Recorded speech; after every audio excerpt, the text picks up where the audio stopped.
Ryan, bakit naman naantala yung dating ng mga bus dyan sa BFCT?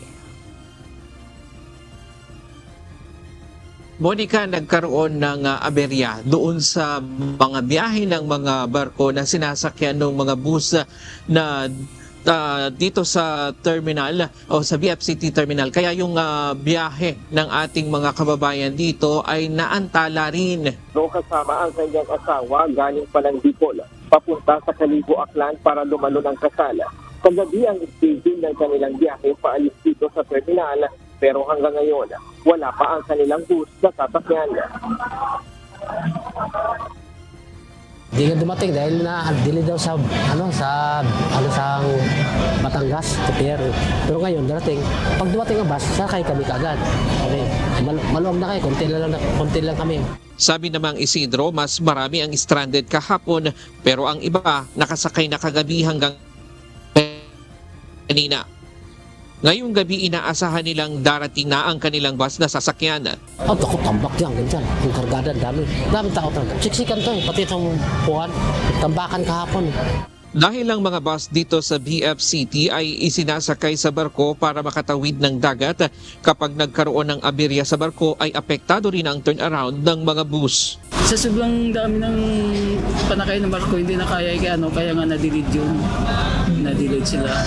Nakasakay kasi sa Tugo yun. Na-delete namin yung sakay ng Tugo ng alas 11, alas 2 na lumabas. Umalis ang Tugo doon, galing ng Katiklan. Kaya nga na-delete sila. Dapat sana umalis dapat ang schedule ng Tugo maaga yun. Mga alas 8 yun sa umaga doon. Alauna na lumabas doon. Sabi ng isang bus company, noong huling linggo pa lamang ng Nobyembre ay fully booked na ang kanilang mga biyahe mula December 19 hanggang 23. Ngayon, hanggang December 29 ay wala na ring bakante. Samantala, sa bus terminal sa Maynila, fully booked na rin ang biyahe ng bus hanggang December 26 papuntang Northern Luzon, gaya ng Isabela, Cagayan at Tabuk sa Kalinga. Maraming pila ng pasahero na makikita dahil naka-advance booking na ang karamihan sa pasahero, kaya diretso na sila sa kanilang mga bus. Hindi rin nakakaroon ng problema sa turnaround ng mga bus dahil walang traffic sa kalsada. Dahil weekdays ang okasyon, mahaba rin ang panahon ng ating mga kababayan na uuwi sa probinsya. Kaya hindi rin naiipon ang mga pasahero sa mga terminal. Maganda ang ikot at cycle ng bus natin kasi una-una walang traffic. Kaya laging on time ang alis ng mga bus natin. Gaya ni Bina, kasama ang asawa at anak na lumuwas sa Maynila noong December 17 para sa oath-taking bilang bagong nurse.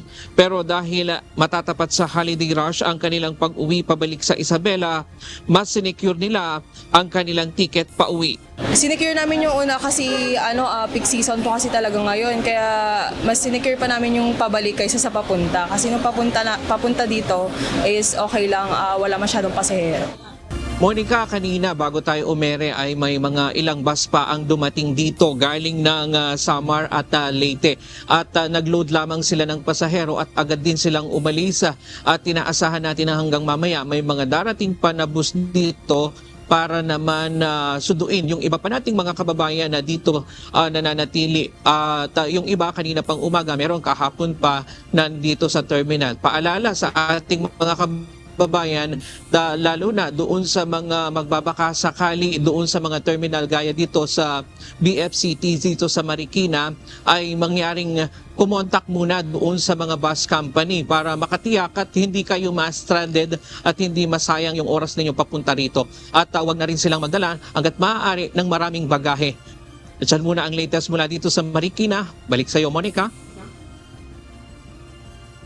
Maraming salamat, Ryan Lacanlale.